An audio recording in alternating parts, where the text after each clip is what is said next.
Are you struggling for consistency in your sim racing? Does your iRating look like a roller coaster? If so, we have good news for you. The way to get more consistent is to first understand what you're doing differently than the professionals. And VRS is the answer. With our competitive subscription, you will have the telemetry, setups, tutorials, and everything else you need to fully analyze your driving. Our data packs and the ability to compare your driving with the best in the world will show you exactly where to adjust your inputs, change your driving line, and shave seconds off of your lap times. And our powerful and precise Direct Force Pro wheelbase and precision pedals are being used by some of the world's best drivers. All these champions agree that VRS hardware is not just the best on the market, it's also priced well below the competition. So if you're looking to upgrade to direct drive and the best pedals in sim racing, VRS is your answer. If you want to get better, get faster, and make it happen sooner rather than later, you owe it to yourself to find out why so many people are switching to VRS. You'll be so glad that you did. Visit www.virtualracingschool.com and learn why the best use VRS.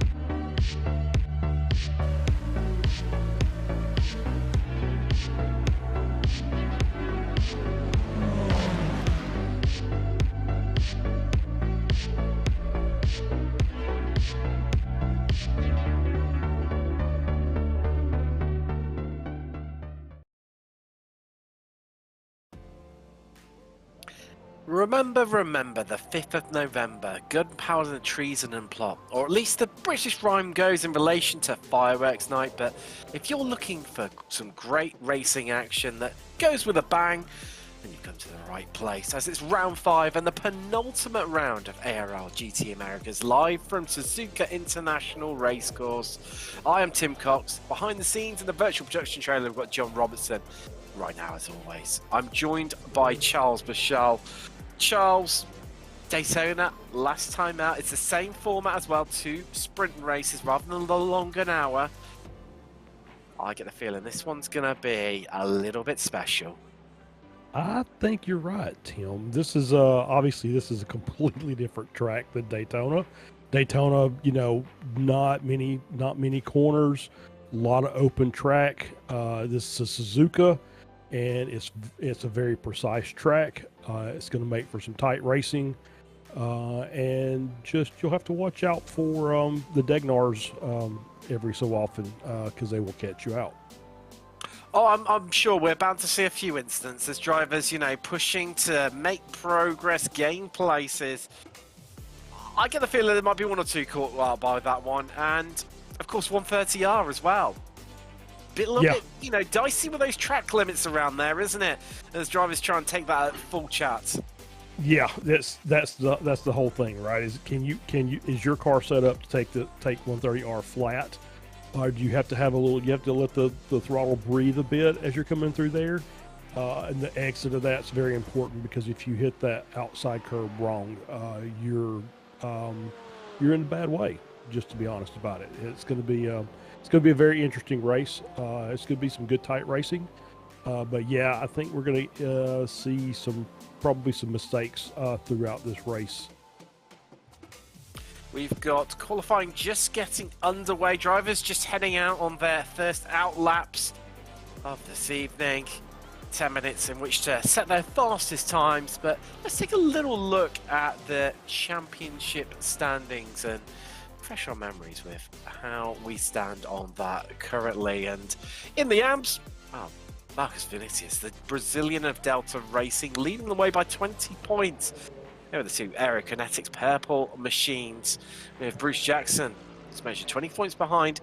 Aaron Beaver falling a little bit behind is the Audi driver, and getting a bit cut adrift in these latter stages of the season.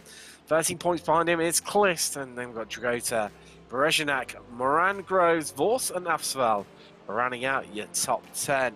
Let's take a little look into the pros, where Well, it's been a topsy-turvy affair, to say the least, all season long. But Spencer Hewins, the Canadian, has been really leading the way, the Porsche driver. This championship, the pro section of the championship, dominated by Porsches, with his teammate Lucas Martins behind him. But, well, 95 points the gap. And just a couple of decent victories today. And that is basically the championship tied up for Spencer Hewins at the penultimate round. Zane Smith, he is in third, only 12 points ahead behind even Lucas Martin. So second place still very much up for grabs with Hugo Oliveira of Delta Racing not far behind at all, and even João Delgado, he's in with a shout. Likewise, Fernando Torres too. Strapoli, Tapio, Lewis and Burton are going to round out your top 10 in that portion of the championship. And well, we've got some times on the board. And right now it's Zane Smith leading the way with a 157.04. But that man, Spencer Hewins, mentioned, he's currently provisionally on the front row, a 10th behind his sister teammate, as it were. He's of Aerokinetics Pink, and it's Aerokinetics Purple currently holding on to that pole position right now. But Martins and Oliveira, they're all right behind Palmer Lee, currently the highest qualifier in AM. He's 5th on the 3rd row of the grid. And Charles, it's all about those Porsches here today, but I think realistically, you can expect them to dominate here. They really just work so well around this sort of track. Yeah, they really do. We've been, as far as my team goes, we've been testing all the cars, preparing for the 10 hours next week, and the Porsche is really, really strong. I'm going to throw this out as a wild card. Don't be surprised that you see the Audis move up.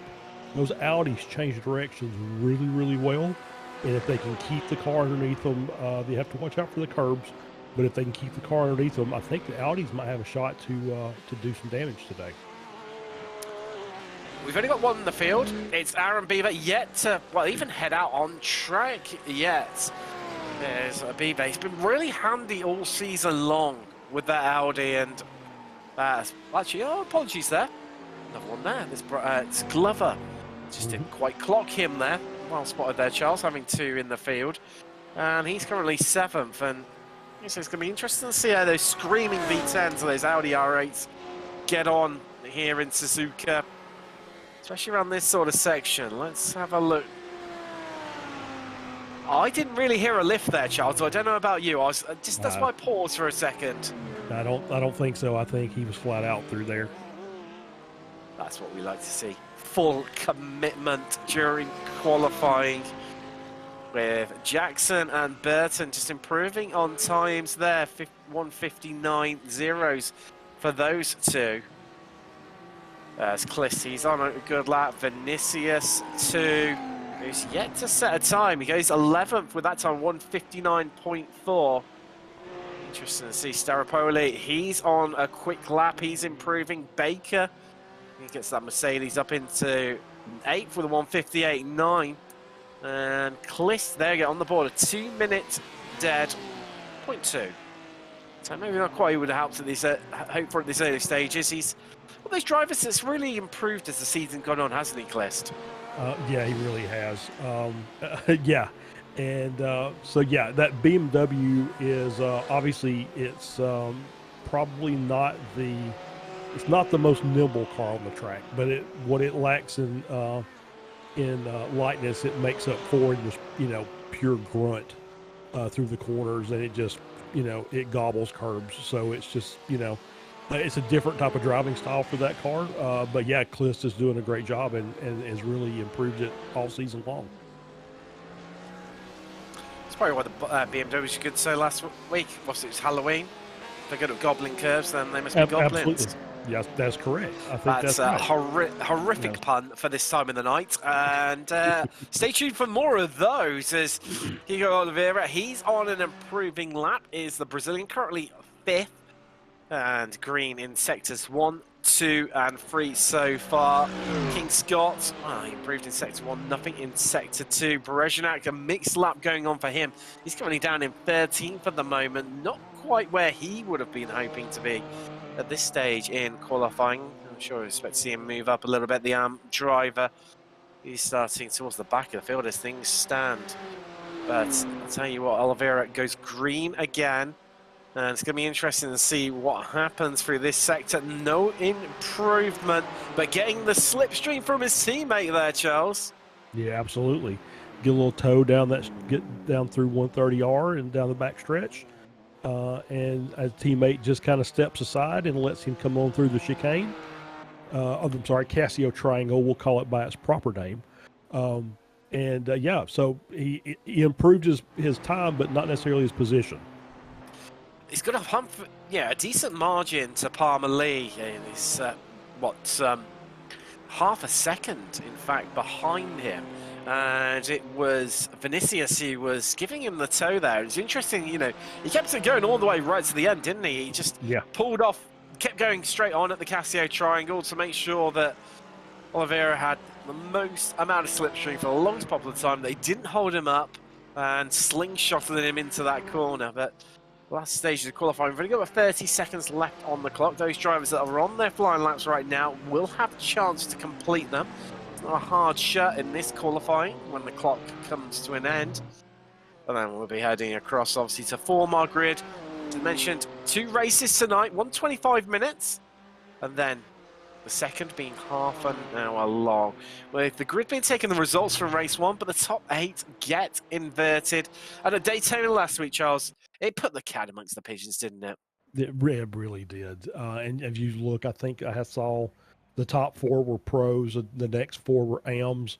So that's going to make for a very interesting reverse grid if it stays that way. Well, exactly. If it stays that way, that's the interesting point. Zane Smith, he takes pole here at Suzuka with a 157 dead. With his teammate from the sister team, American S. Pinkett. Spencer Hewins, your championship leader, as mentioned.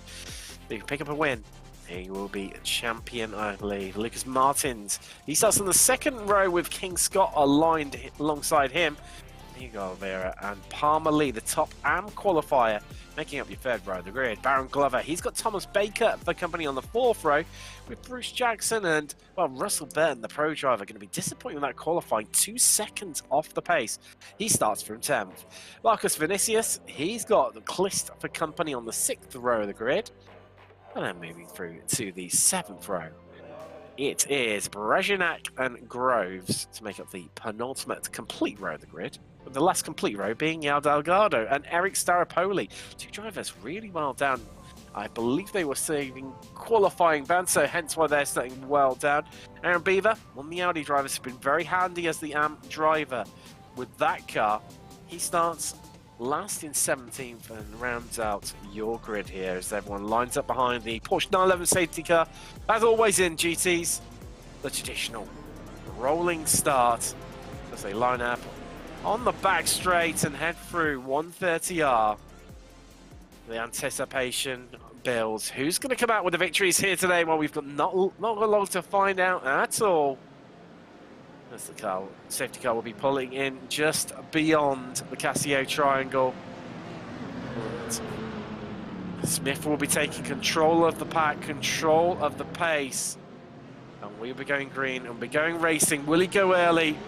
Will he leave it to the last second? The safety car is long gone. Well, he's gone early, right at the exit of the pit lane as the green flag is out. And we are away, and we are racing. And Hewins did not get a good start there. He's already dropped 1 place to the Mercedes of Martins, as that is the BMW there. Oliveira having a right good go with, that's Palmer Lee really taking it to him. It's the AM driver right now and really hassling and haranguing the Brazilian. It's not what he would have wanted in these early stages. We head out through the snake. Everyone's got away cleanly in these early stages. And right now, Yao Delgado, he's already made up 2 places into 13th and started in 15th. It's a great start from him as we head up through towards the Degners for the first time this evening. Smith controlling it in that Porsche right now for Aerokinetics Purple. Hooking it up, and you can see, well, those two Aerokinetics pink cars are definitely not letting him get away in these early stages as we breach up towards the hairpin, Charles. Yeah, everybody's keeping things tight, and it was a good start. Everybody got away clean.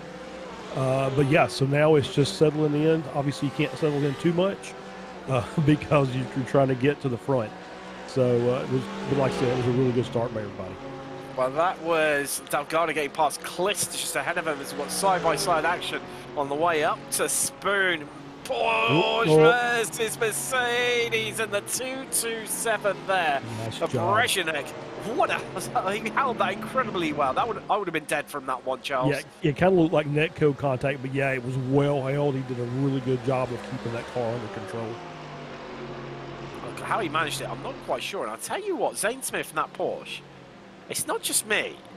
He didn't take all the curbing on the outside. That Porsche looks like it's really set up for 130R incredibly well. Yeah, definitely. If he's not having to work the curb, then yeah, that car's he's got that car lined up very nicely. There's that coming around to completely first lap of the race. Smith leads from Martius Hewins in third, King Scott fourth, Oliveira fifth, Parmalee sixth. Overall, leading Am right now with Glover and Jackson on those podium positions. You said about the Audis going well. Well, Glover currently in seventh, but Audi right now. Burton, the pro driver, managed to make up a place so far, up into ninth with Baker, Vinicius, Delgado still well down, Clist, Sarapoli, Brezhnev, Beaver, and Groves rounding out your field right now. And Corey Graves, he's had a bit of a shocking start. He's down 3 places, right to the back of the Packers. Oh, Staropoli making his way through. Something's happened to Clist. He's, I think he might run right through. Well, he scored out the Degners. Yeah, that's so for the what I noticed when I was doing the practice was the. And it's got a very bent rear wing as well to boot there, Charles. Yes, it does. And because the commentator strikes there, heaping praise onto Beaver of how great the start he'd made, and well, it's all gone wrong for him. Yeah, it kind of looks like he's backed it into the wall somewhere, or there was contact. So he obviously neither one's not good because yeah, he's got some serious aero damage with that car now. What I was really suffering. Oh no! What I was going to say about Clist was when we were doing our testing, we did notice that both the front engine cars really kind of suffered a little bit trying to get good turn in on the front ends, especially through the Degners. Oh, well, he's already run wide. Yeah, out of Degner 1, then thumps the wall there. Surprised he didn't have much more front end damage. Oh, actually, no, I lie. That front left wheel arch is looking very worse for wear, so this will give us a bit more clues. So it's all looking good right now. Is he just going to run wide on the exit of Degner 1? Yes, he does. Yep. Yeah, and that's kind of odd for that car, but it just may be that the maybe his setup is not liking the curbs as much as maybe the other Audi for Beaver. You know, Audi doing Audi things, right? So it's not necessarily the best car on the curbs, and so it has a tendency to fight back. It does, and after you saying, oh, the Audis are going pretty well around here. They're currently like 14th and 15th, not the start that they would have hoped for. And, well, we're doing well. I think that's 1-1 so far in the case of the commentators there, Charles. Yeah, I think so. I think that was just, you know, it's what I get for trying to pump those guys up, because I do think Audi is a good car. I think it kind of suits the track a bit. But obviously there is that issue with the curbs that you have to really kind of work through. It's one of those that it's hard to drive, but if you can get into the groove with it, it is incredibly fast in the right hands, which normally it is at the hands of Beaver and Glover, but just not going so well. Well, certainly for Glover after losing all those places after that incident. Beaver, he's up 3 places, doing well so far. That's your leader in Am, Parmalee.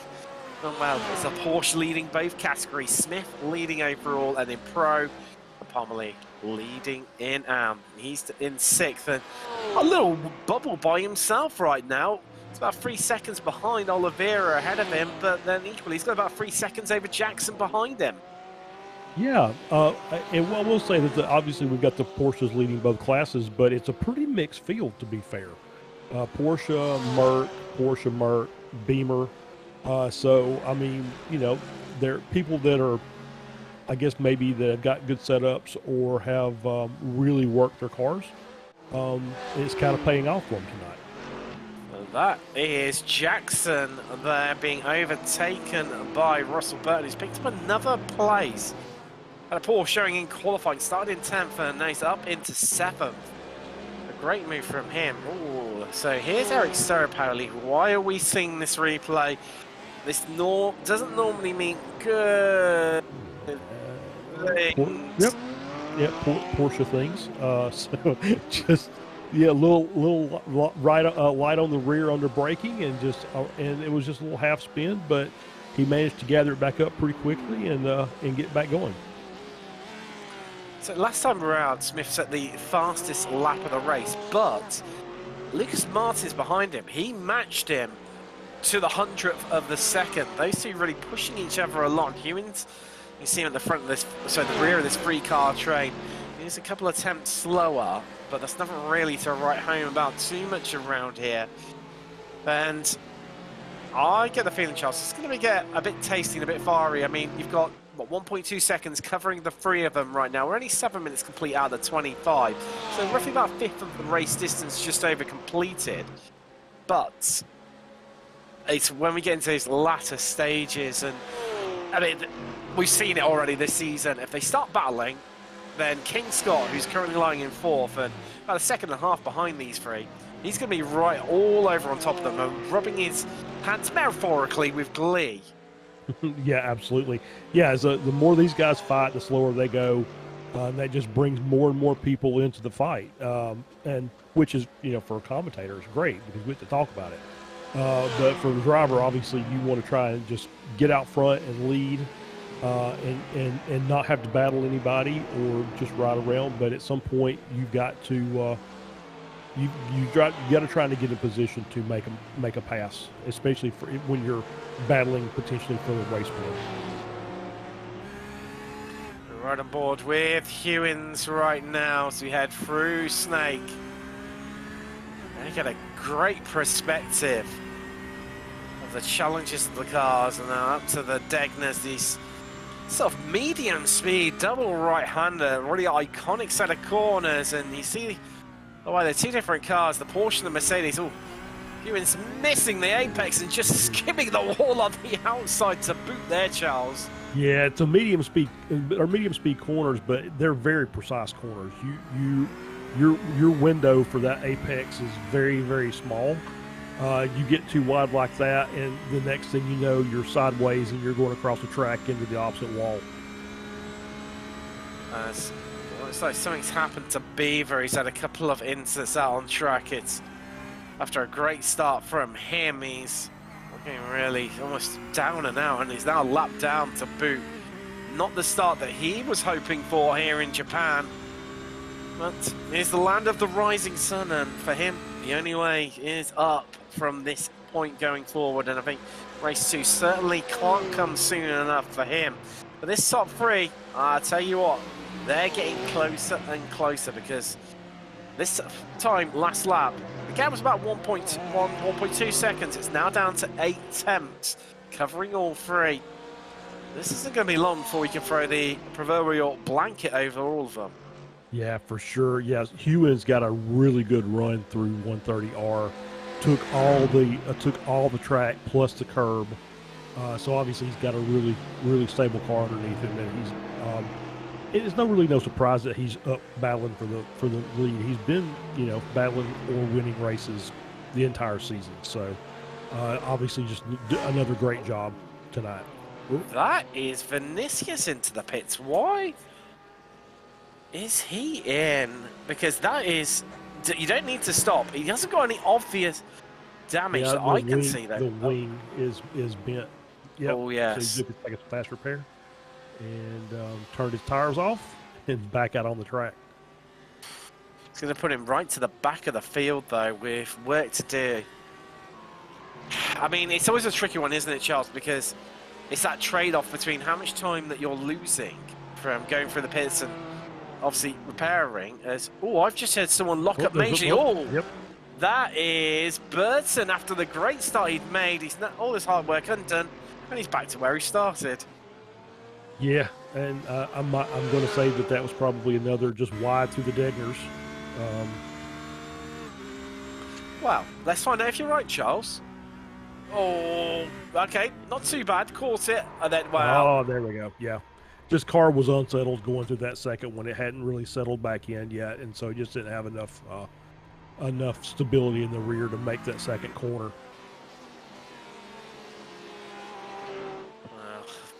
Gutted for the American. Working so hard as we see a lovely little duel going on between the two BMWs right now down in Am. Clist trying to find a way past Groves. On the recovery drive is Clist after dropping his places early on. And I mean, he fell to the back of the field. He has slowly been picking his way back up as he's side by side on the inside. This is not good. Very smart, just kind of backed out of that. It's hard enough going one wide through there. Too wide generally is not a good thing. Well, we've got plenty of the race still to go. We're just reaching half race distance here at Suzuka International Raceway. Smith leading from Martins, Hewins in third. And those three have spaced out once again to, I think, what they were previously. 1.3 seconds covering the three of them. King slot fourth, Oliveira fifth. Parmalee still leading Am. He's sixth overall with Jackson and Baker rounding out the Am podium. As Barishnev's got past Glover for a length just off camera. But Yao Delgado there in ninth. He's tucked up behind Jackson and Baker. He's climbed an incredible 6 places so far. And I tell you what, he's got a bit between his teeth as a Brazilian Adele Racing, because I get the feeling he's in the mood to pick off a couple of more places. Yeah, I think so. I think he's kind of well, I was about to say this is going to end in tears for someone. Yeah, there are very few places on this track that you can do a 2 wide pass through a corner. There's another one wide. That is, I think that was Groves potentially off in the background there. It was because Clist was battling with Groves, wasn't he? And that's about Staropoli. Oh, this Christmas coming in once there as he picks up 2 places. Almost 2 freebies as Clist would have had to take an evasive action around Groves running wide there. And the Porsche nips his way through over the opportunistic Eric Staropoli. Yeah, as I was saying earlier, it's just there's certain places you could pass here, but the Degners or 130R are not those places.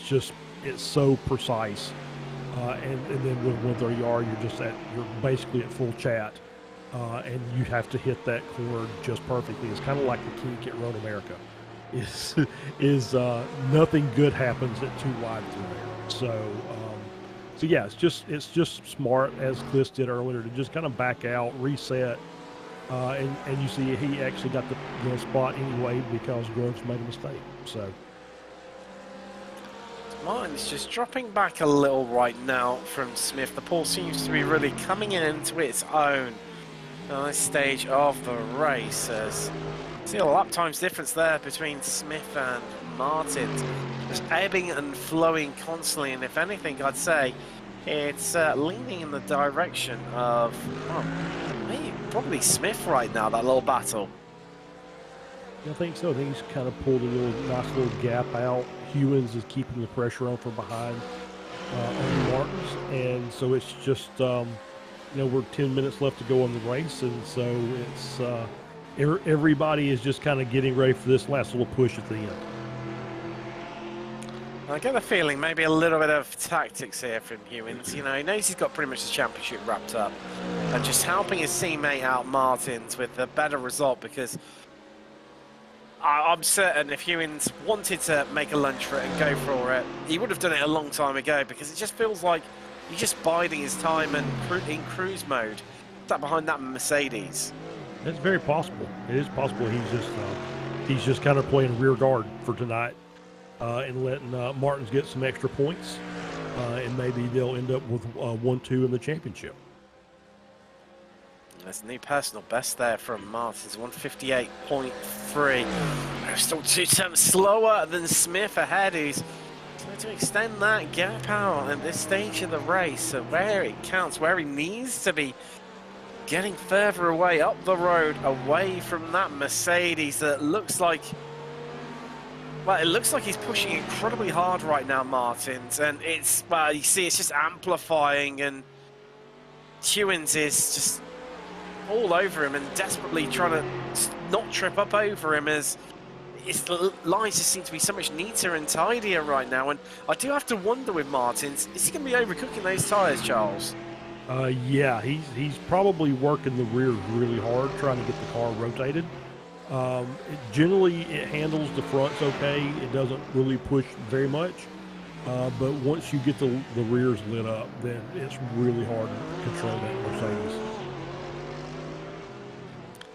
So it's really showing, you know, the fact that the German manufacturers right now in iRacing GT3s are so dominant because, well, A, the field's full of them. There's no Lamborghinis. There's no Ferraris here. There's, of course, no McLarens either. And, well, I would say about the Ford, but nobody drives that anyway. So I think that's pretty much a given. But, I mean, the Porsche, Mercedes, and the BMW, they've just really got a stranglehold on all of the GT racing right now in iRacing. Yeah, I think it's just because they're the newest cars, right? So BMW came out as a prototype, it was being developed, and then the Porsche came out, or vice versa. So they all both came out with like a season apart from each other. The new Porsche came out, and then, you know, we just got the Merc. So those are the latest evolutions of those GT3 cars. So yeah, it kind of makes sense that, you know, they've got a little more ability to be set up, a little more power, a little more control, and I think as we rotate into some up and coming GT3s, I think you'll see that change a bit.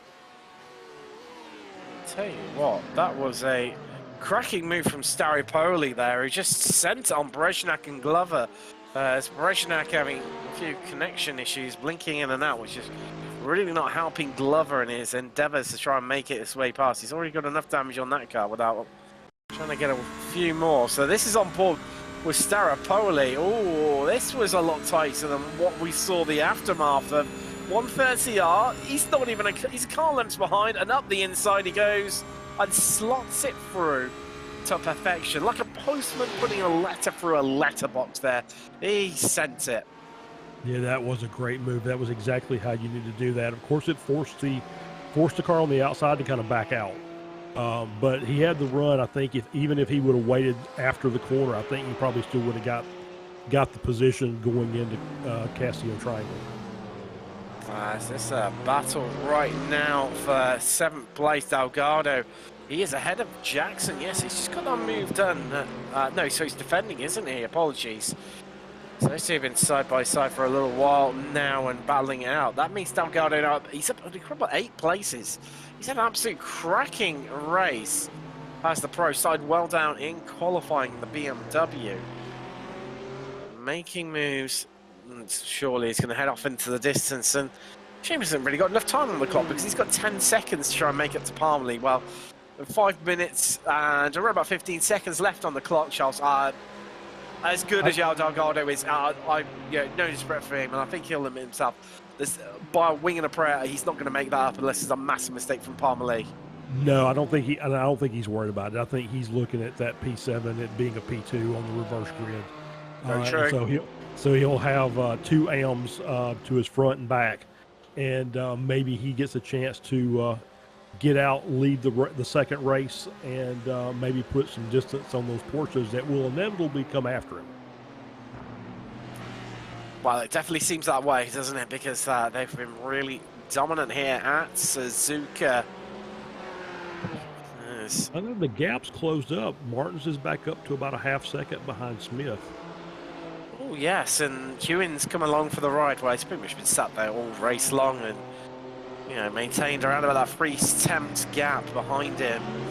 And well, you have to wonder if they could bump draft, then, well, which they technically can do, then Hewins will have done. As that sounds very scary, to be honest. well, it's not really the circuit to do it. You've really got one, maybe two. I'd say two opportunities down the back stretch and then down the front stretch as well. Other than that, this is the last circuit you want to have someone pushing you along at. Yeah, I don't want somebody having to let off in 130R to not be bump drafting me. That just, I mean, yeah, technically possible, probably not the best idea in the world. No, I'll second that, definitely second that. Now, what I might do is I might let my teammate in the Porsche go by, and I might draft off of him for a lap or two, and see if we can close the gap that way. That might not be a bad idea, but yeah, I think that's probably what I would do as opposed to maybe getting pushed. I'd rather be pulled along. Well, they've just started their penultimate lap looking at the clock, so time is running fast out for Martins if he wants to take the victory here in race 1. So there is Burton trying to recover after climbing through the fields, and then that spin down at Degner 2, costing him dearly, and moving around right now, trying to distract Baker as best he possibly can. He's going to be a bit too far back at this time around to make a move. Well, nice little battle there. Porsche, BMW, and Mercedes, all three manufacturers, having a right old go at things, and we're in about 7/10 of a second, covering the three of them. There's a scene brushing out there, having a little bit of connection issues. That's why he dropped to the bottom of the table and then straight back up again. There's got to have been a bit of a mistake from Martins, because he's gone, well, he's basically lost a second to Smith. Yeah, I don't know what happened there. If he maybe he just got to a point that he was just pushing too hard, maybe through Snake, and just got offline and out of shape and had to kind of reset a bit.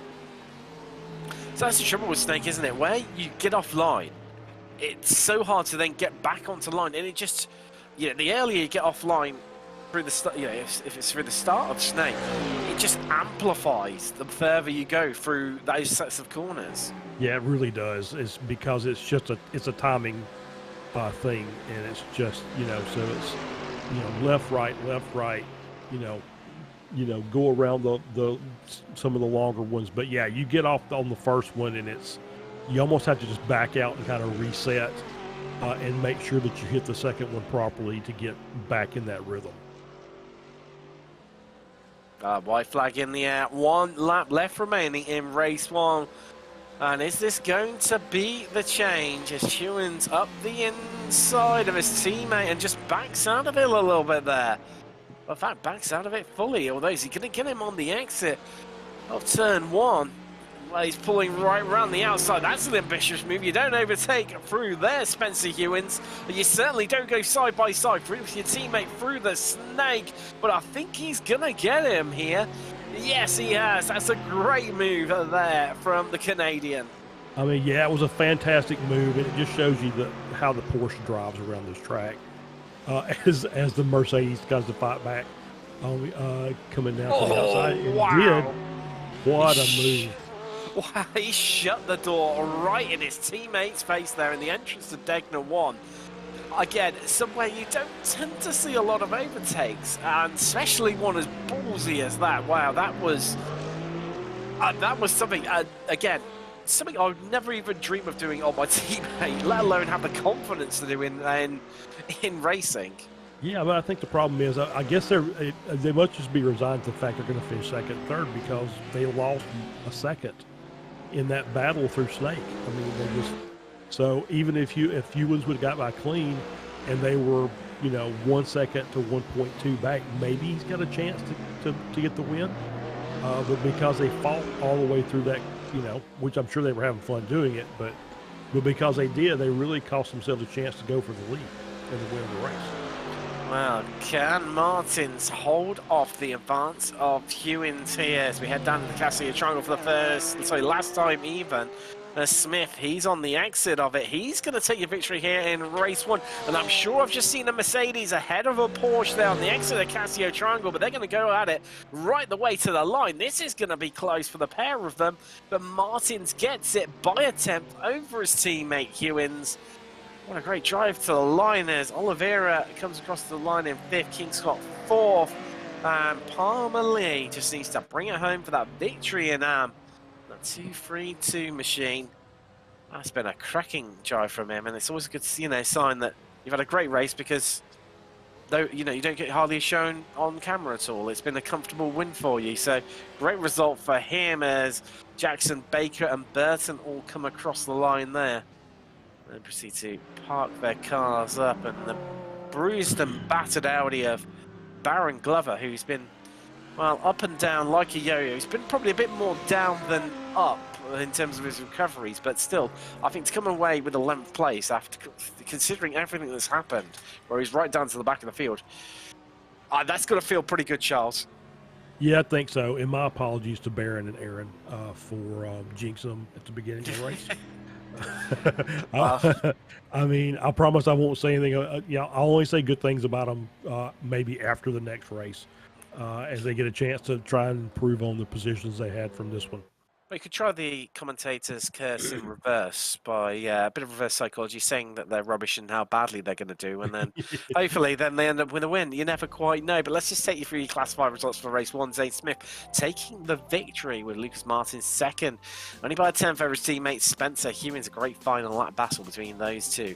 King Scott walks away with 4th, and Hugo Oliveira in 5th. Palmer Lee, as we mentioned, taking the victory in and 6th overall with Del Delgado, making up an incredible 8 places in the end. A great drive from the iRacing Brazilian there. Bruce Jackson and Thomas Baker going to round out your podium in 8th and 9th respectively, with Russell Burton. Well, if he hadn't had that spin, he would have been right up there fighting with the front. He finishes 10th in the end. Baron Glover, as we mentioned, he comes home 11th in the Audi with Brezhnak in 12th, Staropoli 13th, then Cliff Vinicius Groves, last driver to finish on the lead lap with 17th place. Aaron Beaver 1 lap down after heading to the pits.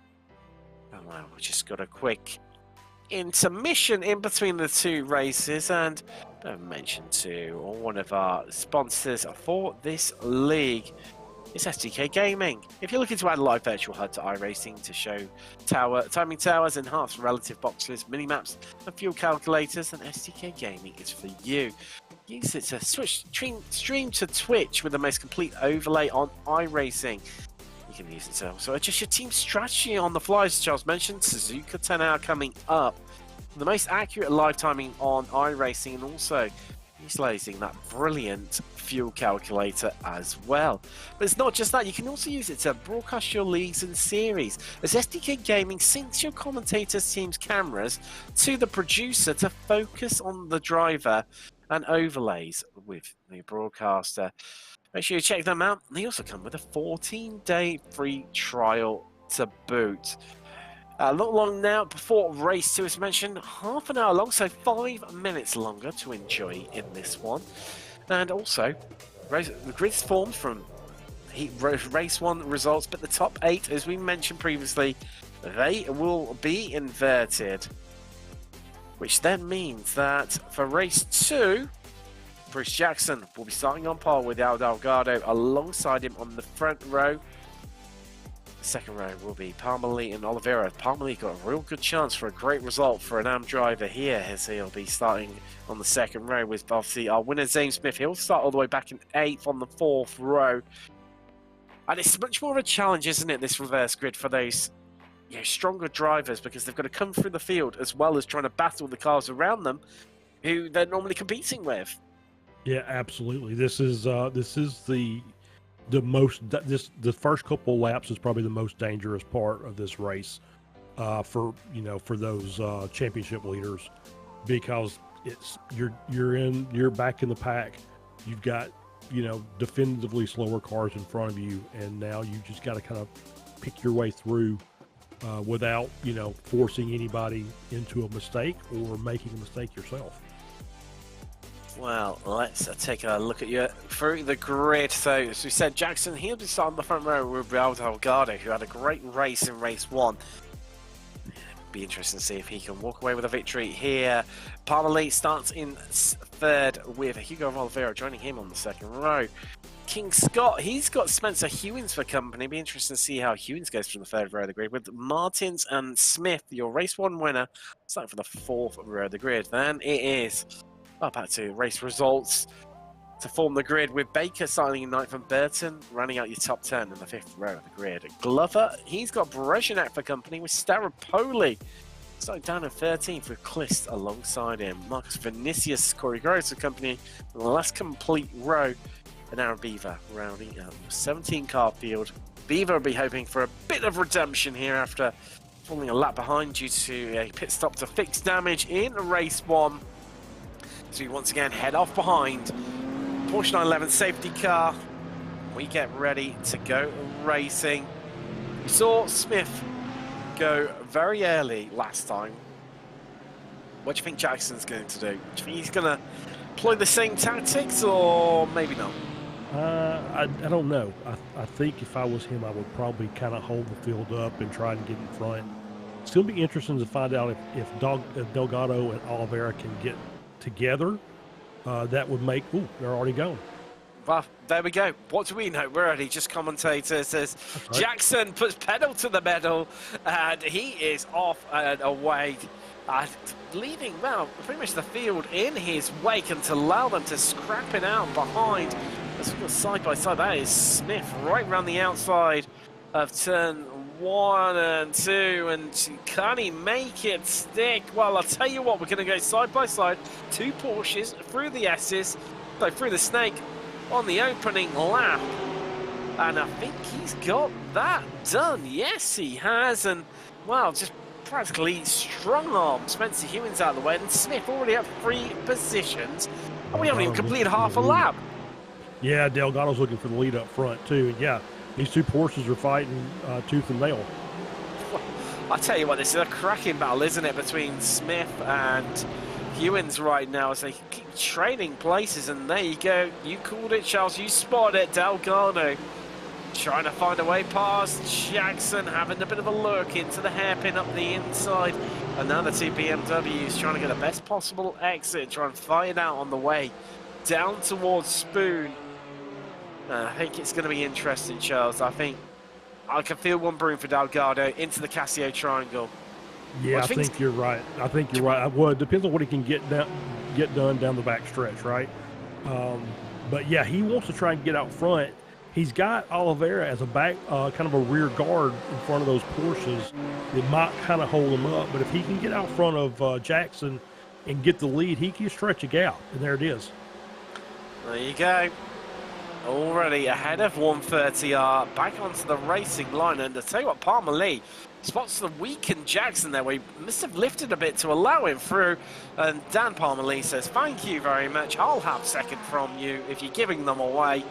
And that is him up and ahead, and well, right now Jackson, he's got Oliveira all over his rear wing and rear bumper, as the Brazilian looks to inflict insult to injury and make up another place, but can't quite get it done into turn 1, and this has to remain in 4th for now. But well, it's those 2 still scrapping away right behind him, Smith and Hewins. Yep, and they're basically stuck at this point. They just need to be patient and let the field maybe stretch a bit, and I think you're going to see Oliveira get the better of Jackson here pretty soon, and then they'll just have to kind of keep working their way through also. So, Oliveira desperate to find his way past Jackson as... What thoughts do we have to Parmalee there? Just a slight disconnect for him. Jackson right now is, well, Oliveira's feeling like he's being held up as you see Smith and Hewins all fanning out to the right-hand driver's right of Oliveira, and now to the left, and then back to the right as they, well, there's 2 Porsches Like a pair of Velociraptors ganging up on that BMW, and there's contact there into Spoon, but it's forced the move and it's got it done, and Zane Smith is ahead, and you can see by the flash of the lights that Oliveira is not impressed by that one there. No, that was a bit ambitious, I think. Oliveira's trying to make his way back through there, and he's just kind of stuck. Wow, you saw Hewins there. I think he must have lifted to dip back in behind the BMW as he looks to go right. But I tell you what, Oliveira, he's a wily old fox. He saw that one coming a country mile off and covered off the inside, and he's not lost that much time as Delgado. Oh, he's off. That's a strange place on the exit of Casio Triangle. Yeah, did he just outbrake himself? Well, I don't know. Here's a replay. Maybe this will give us the answer. So we're on board with Delgado. All good. Takes the first part. Sensible. Oh, wow. Just caught the rear wheel and remained on the power, and around he went. Nearly. Yeah, that's pretty strange for the BMW in that location. Also, from the replay, I caught a Porsche heading into the pits, and that's Zane Smith. That's also interesting. I'm not sure. Maybe he got some damage somewhere. I didn't see any contact with him. Well, he had that. He did have that nudge with Oliveira, didn't he? Yeah, he did. Into Spoon. That didn't look like it was gonna, be that kind of where it was gonna be, significant damage to the car. But maybe just thought that this was the smart thing to do was just go ahead and get the fast repair and get it done, and that way he knows he's got a fast race car under him again. He's right down to the back of the pack, and he's some 7 seconds behind Groves, who's in 16th, as Oliveira is still desperately trying to find his way past Jackson. We've got 2 AMs leading the way. Palmer who's loving what's going on behind him right now, as Jackson trying to act like a roadblock now to prevent any of those. Well, 3 pros, apologies, ganging up on him. Oliveira looking left, looking right, looking left again, and can't find a way through. But now he's vulnerable for Hewins and Martins, as here comes the Mercedes, steamrolling up the inside. And wow, is he going to give the place back to Oliveira, who just carries straight on? But surely, Charles, he's going to have a slowdown from that. And now Hewins says, well, if you've not can't sort yourself out, I'm coming through and I'm going to have a place off you. Yeah, that's once again a bit ambitious. Obviously I know that these guys are battling for the race victory, but I think it's a bit early to be making moves like that during the race. Well, all while that was going on as well, Russell Burton just nipped through there, and he just got onto the grass and under some of this work, and King Scott just makes his way back through there, but temporarily Burton had made up 5 places. But I tell you, there's made up 5 places. The car behind him, Staropoli, he's up into 8th as Wolf. I thought they were going to have a attempt to 3 wide there, and 2 wide's bad enough, but 3 for the snake, Charles. Yeah, no, you don't do things like that. No, you don't do things like that. I think right now, Mr. Jackson is Mr. Plumlee's best friend. He's basically just holding up the rest of the field, and Jackson's had a really good season. I don't think he's quite got the pace tonight. Charles, sorry to cut across you. There's a Mercedes off in the background there, and I've got the feeling that might be Brezhnak. I think you're right, based on what I'm seeing on timing and scoring. Yes, he's fallen down through the order. Let's take a little bit of a look. As he's got a few connection issues, which doesn't help our cause of trying to work out what happened there. But from the livery, I would say that was him who has lost it on the exit there out of Degner too. So battle up the hill, trying to work his way back up the pack here. Wow, he's fallen down massively, hasn't he? Yeah, I think he lost lots and lots. I think he was falling further back down after his spin. I think he basically ended up toward almost at the back of the pack. So I think he's actually trying to work his way up again. Wow. Well, that was going on. We had a change for second, and finally Jackson unable to defend, and Hewins slots it up the inside into the Casio triangle. Porsche's got to get up the road because it's got 2.3 seconds to make up to the other Porsche of Dan Palmley. The AM still leading the way with 8 minutes complete here at Suzuka International Raceway. And Oliveira's got to be kicking himself, surely, hasn't he? Because he had the opportunity to make it past Jackson, couldn't get it to happen. Hewins did, and that's Klistoff. Well, looks like Klister's had a twist and gone around there at Dunlop. Yeah, it's yeah, I'd like to see the replay on that, but yeah, I had to agree. I think Oliveira probably should have waited and tried to take Jackson down into Casio as opposed to trying to, you know, force something in 130R.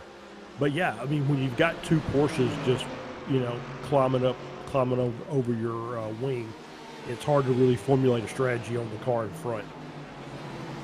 Well, they were all scrobbling over what was second place that was held by Jackson, and now they're all, well, it's like history repeating stuff, but with a few different cars. As Jackson trying to keep hold of third. Here comes Oliveira. Is he finally going to make it stick into 130R? He's through, and the Mercedes sneaking through, and Martin's there. Oh, that's brave. That was very brave. And that's King Scott through too. I mean, wow. He was off the track trying to make that pass. He was in full send mode, wasn't he? There's no two ways about it. Yeah, he didn't want to have that car wedged between him and Oliveira. I'm sorry, yeah, between him and Oliveira. He needed to make the move, but you know that was dangerous, to be honest. You get on the inside curve there and into the grass, and you really don't know what that car is going to do. Let's take a look. So this is an onboard. I'm looking forward to seeing. This is onboard with Martins. So there goes Oliveira through. Jackson brakes and well, I squeezed myself in there. Wow, that was a great. It was a great move, and he held it. And you know, luckily, you know, no spins, nobody got wrecked. So. Oh, that is an Audi round, and it's causing chaos as cars scattering. That's Beaver. And, well, cars going left, right, and centre to avoid him. So, did it start from Burton? So let's take a look. So he's heading around Dunlop, and he's lost the rear. Kept it still. There is Beaver. Is he going to ride at the scene of the crime, or is he going to have his own incident? I think he's having his own incident. Oh, he's caught the grass. There you go. Yep. Wow. Everyone having to take evasive action, throw out the anchor there.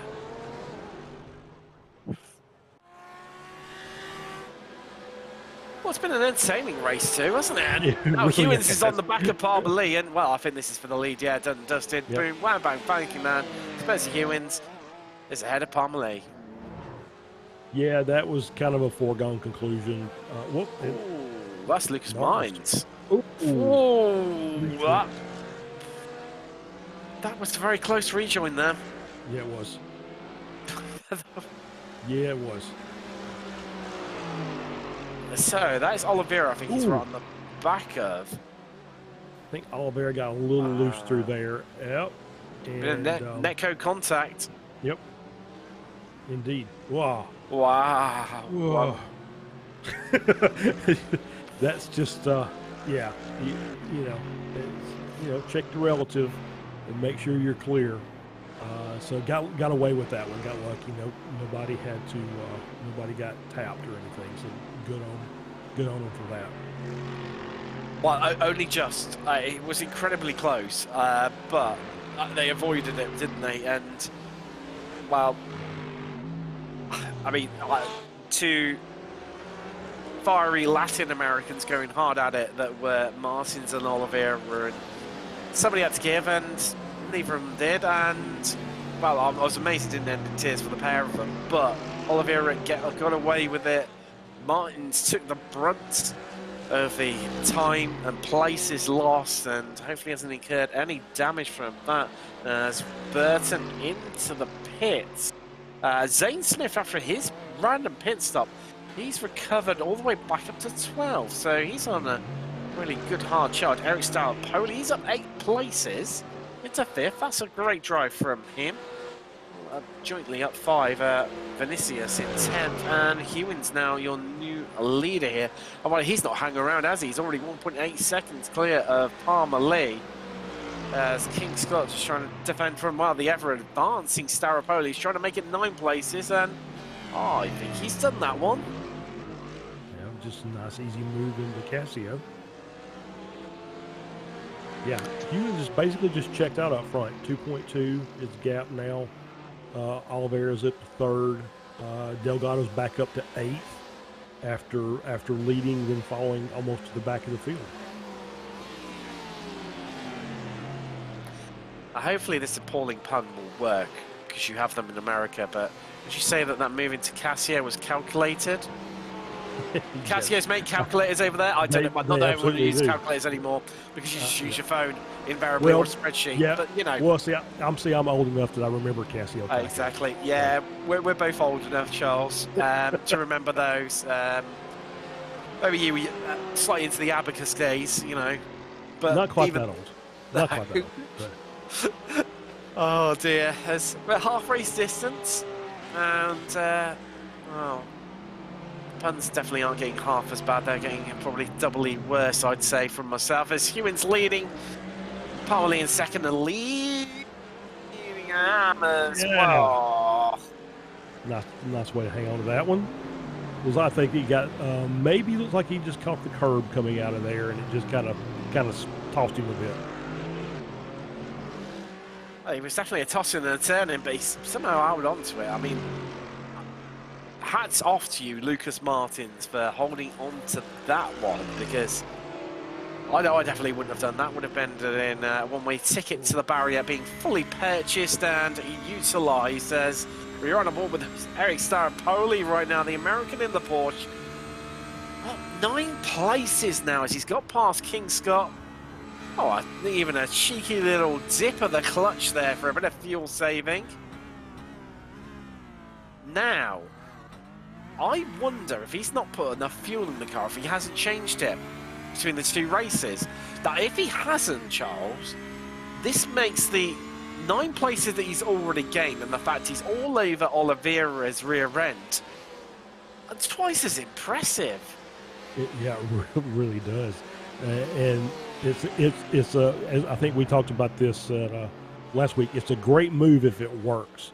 If it doesn't, and you have to come in with a couple of laps left to get a splash, then you know you've basically out-thought yourself, I guess is the best way to say that. You've over-engineered your strategy.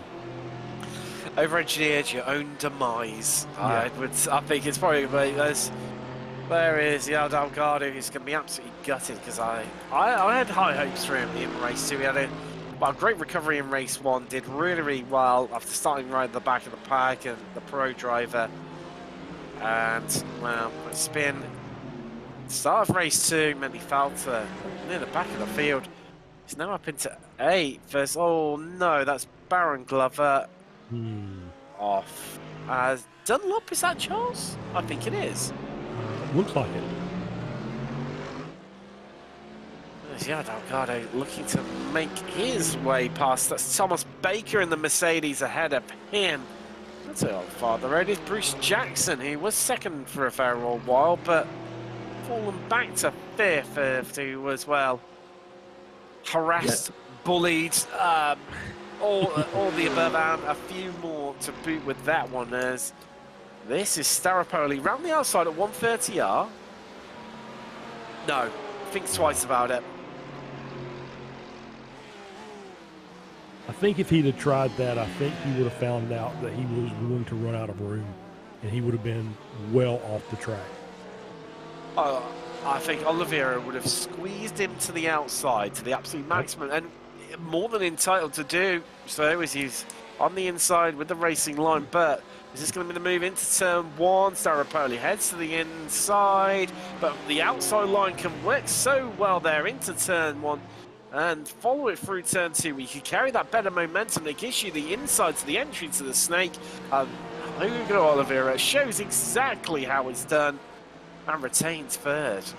Yeah, well done by Oliveira. Just laid on the brakes, trail braked all the way through 2 and 3, and managed to get back out front. I thought that if Staropoli could have stayed even with him through the snake, he had a chance to make that move there, but just couldn't do it. So that's going to look for another opportunity.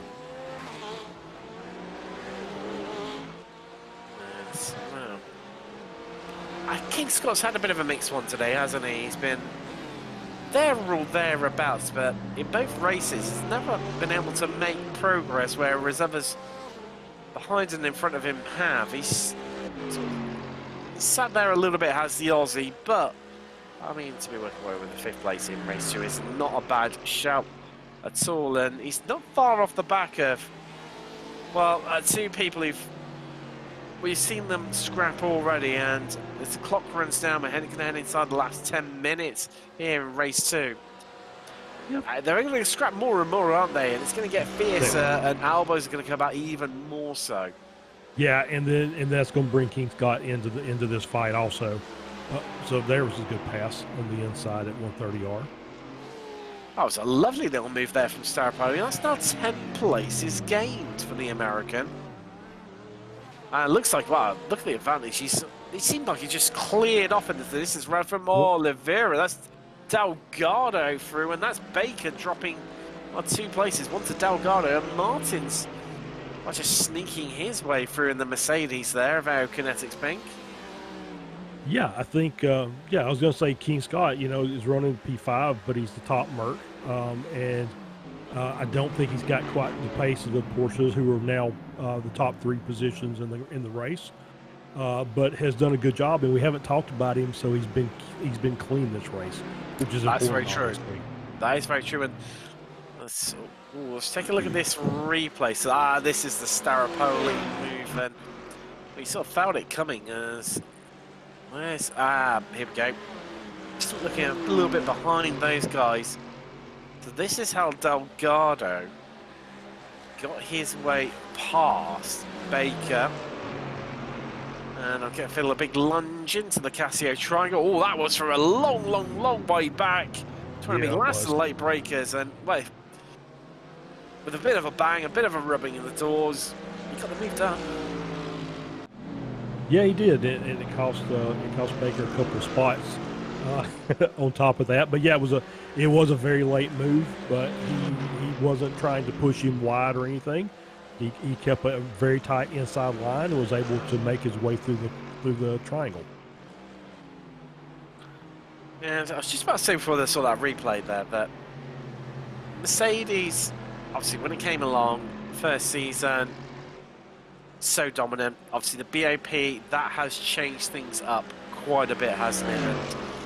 And it's still a strong car, but not as dominant and as easy to drive as it was previously. It definitely has taken the edge off it, but then it was so almost overpowered, wasn't it, when it first came along? Yeah, I think so. And I think that you see that quite a bit with. There's Delgado off, and he's collected a cone, and that's surely got to be a slowdown there for him. It's got to be. I would think probably so, but he's got a little bit of a gap behind, so maybe he can work it off without having to drop a position. Well, it looks like he's trying to race down to the snake, knowing there's only one line through there. Correct me if I'm wrong, Charles, and then try and burn it off through there. Yeah, I think you could get away with that here. My guess is it's probably not necessarily. Maybe he couldn't get away with it. So.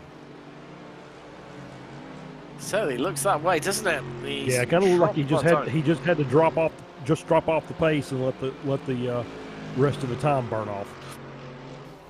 Oh, that's probably around, and wow, Staropoli, that looked a little bit aggressive there from him. I mean, I didn't know if he was carrying a lot more momentum through, but we only caught the tail end of that incident. But Palmley loses second place, but still in charge of Am right now. But he's now only just in front of Jackson. So, Palmer Lee lost it. He got out of shape. Yeah. Yeah, I think he lost it, got out of shape, got the rears hot, couldn't hold the second corner, and had to check up, and just kind of was unfortunate that Staropoli was right behind him and gave him a little bit of a tap. But I did see the end of that where Palmer Lee basically kind of backed it off the track and caught it before it hit the wall. So he should be able to continue with no damage.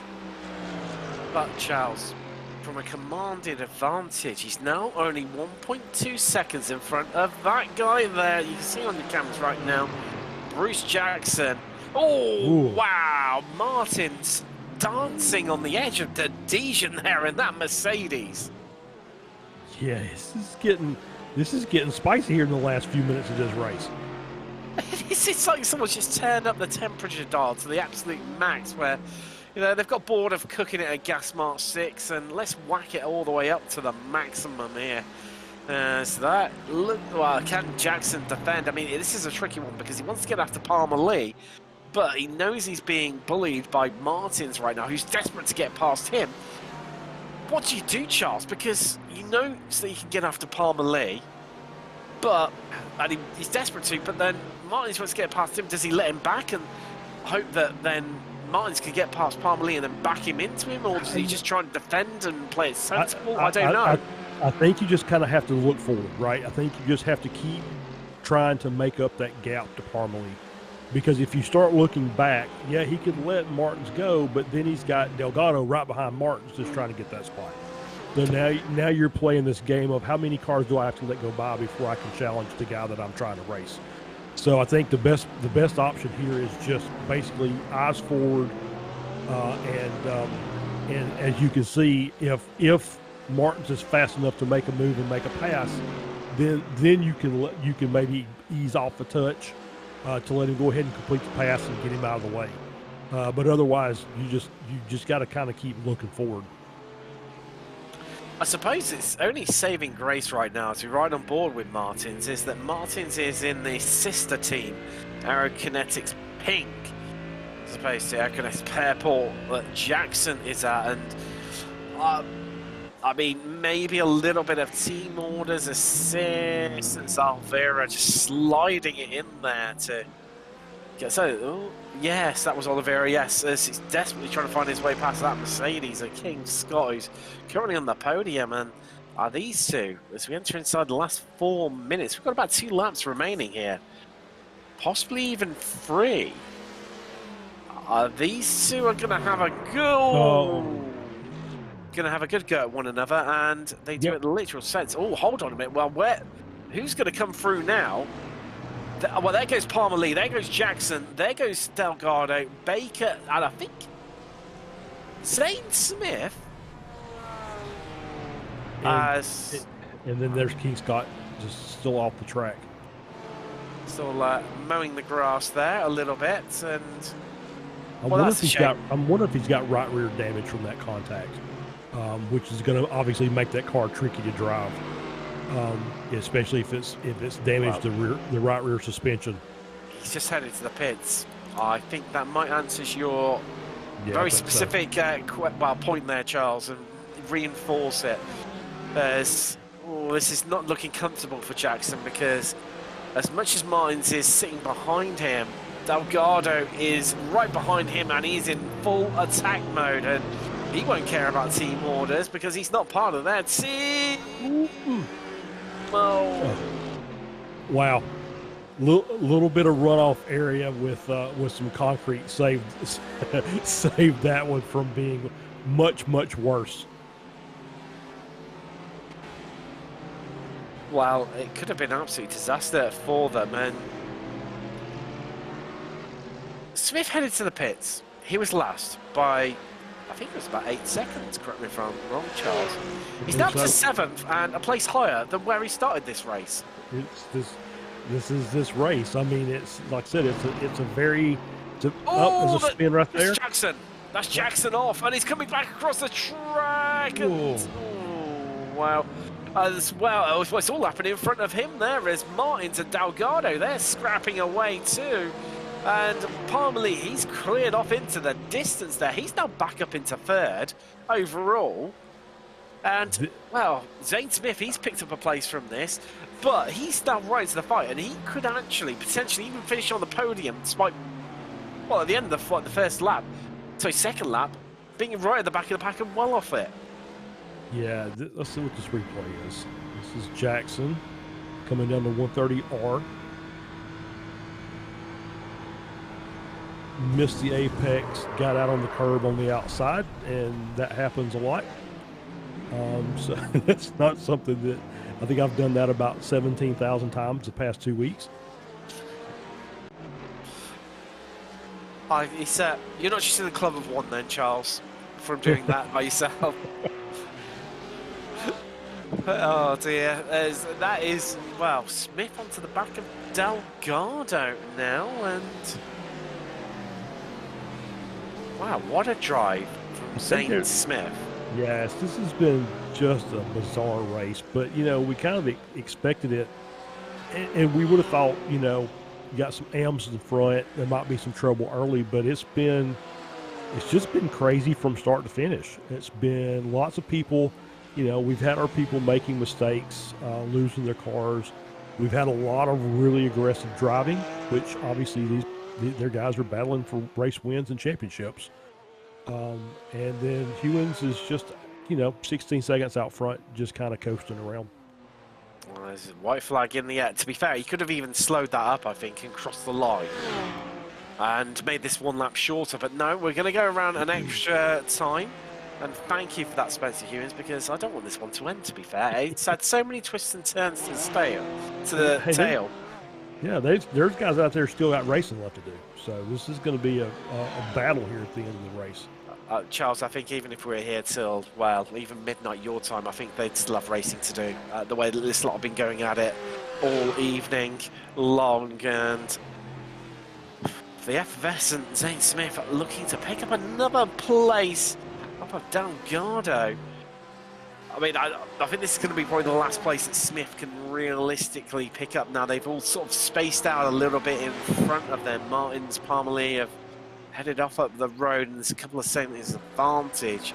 As for Smith, where does he make his move? I mean, you got to kind of think 130R, unless he can get them here. Well, side by side into Degner one, and backs out of it, but he's showing his hand and he's showing his intent, isn't he? As well, that's Parmalee trying to hold on to a position on the podium overall from Martins, who's, oh, he's looked fierce and feisty in that Mercedes all evening long, and certainly in race 2, the Brazilian. And it's hard to know where to look. We've got two intriguing battles, one for third, one for fifth, being played out, and this is certainly seeming like the closer one, as well, he's trying to use that tower of power that is in that grumbling, deep-throated Mercedes AMG V8 against the flat six of that Porsche as they scamper up the back straight, up the hill, past the support pit lane, and keeping one eye in the background as the Mercedes has a look of Martins. Parmalee, he's wise to that. He knows the crack. Surely he's going to defend this inside line to keep hold of this place, but just in the background, Smith is having a lunge at the inside. Who's going to come out on top? I think Parmalee's going to hold on to that one. Hewins, he's taken the victory. Staropoli second. Let's look in the background. Parmalee, is he going to hold on? This is a race to the line. Martins might just get it. Who's going to take it? Well, it is Parmalee. It is Martins in fourth. Delgado holds off Smith. What a great ending of the race. Third and fourth separated by 2/10. Fifth and sixth separated by 1500ths. I think you've summed it up nicely there. Wow. Just wow. What a great race is. So this is Hewins cruising his way to victory. And while after his competitors lost their way, I do believe this makes him the champion in Pro with a weave and a flash of the lights across the line. He's claimed victory in the championship here today at Suzuka in Japan. What a drive from him. I mean, it was flawless. Yes, aided by the fact that Smith had that incredibly early on pit stop, and I'm still not 100% sure why. Maybe that bit of contact that he did have with, I think, was it Jackson or not? It's certainly Oliveira? over. Yes, it was Oliveira, wasn't it? Absolutely correct there. And wow. Yeah. Just wow. I mean, Where'd you go from that one? I mean, I don't know. I mean, Delgado started third, was in the lead, fell to the back, finished fifth. That kind of sums up the entire race in a nutshell. I mean, Well, it's just... And Zane Smith as well did exactly the same thing. He did. I mean, there's so many stories. Staropoli up 11 places. Yeah, that's amazing. And it's a Porsche lockout on the podium overall and an AM on the podium overall. Palmer Lee, a great result from... well, I mean, we could be here all night trying to unpack this one. Hewins takes the victory, and I believe that makes him, from my calculations, the champion here in Season 1 of the ARL GT Americas.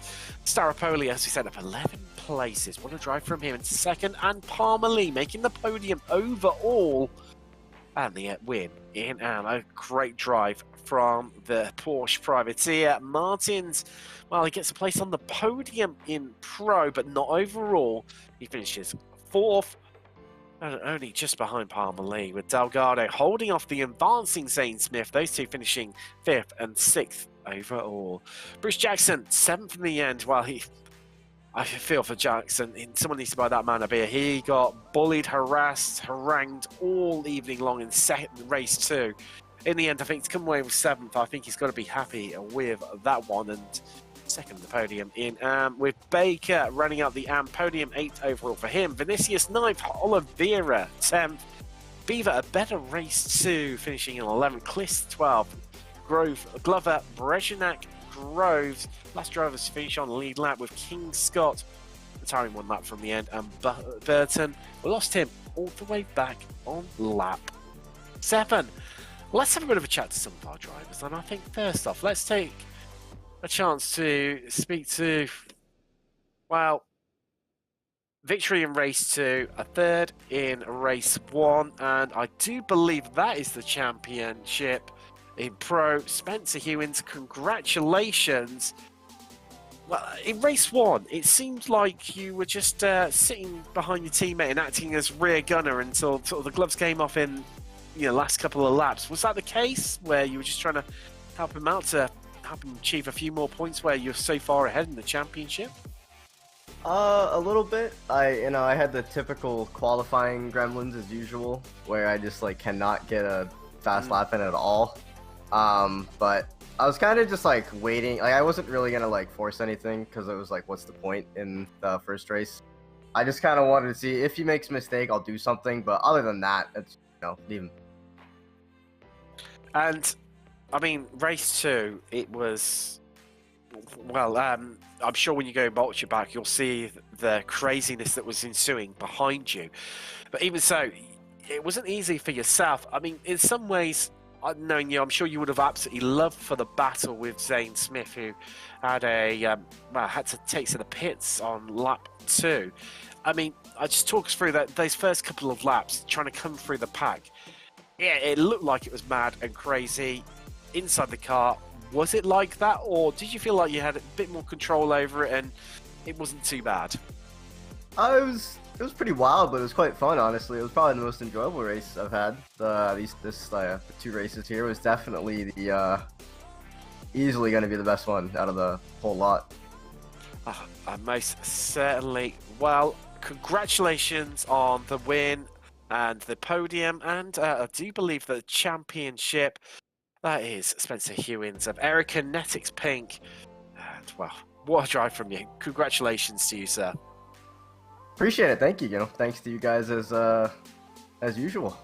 Hey, when you put on great racing like that, it makes our job so much more easy and so much more enjoyable. Thank you very much, Charles. Well, I think it'd be, since I've had one winner, I think it'd be rightful that you have the other one in Dan Palmer Lee with a incredible drive. Yeah, absolutely, Dan. So get a good result out of race 1. Get a P2 in the AM class. Start third in race 2 on the reverse grid, and then everything just kind of broke loose from there. That was pretty. The first race seemed pretty routine. Just kind of held on to position there, and then I was like, okay, well, I guess I'll be starting up at the front. Hopefully, those pro guys are gentle.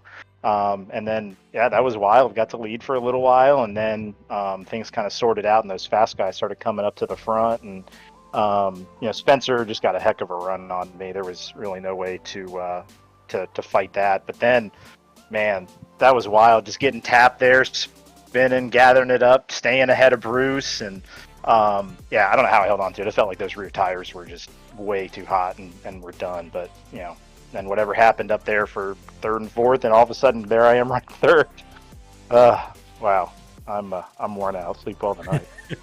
Well, I think my broadcast partner Tim's worn out also after calling that race, because it was crazy. Like I said, we enjoyed it. It makes the job fun, but there was a lot of action in that. Is there anybody you want to thank tonight? Definitely give a shout out to the family for watching, and give a shout out to my wife for letting me come out and spend a Saturday night running with you guys. It's been a couple weeks. Didn't get as much time as I wanted to prep, but hey, great result, and we'll go to the final race next week and see what we can do.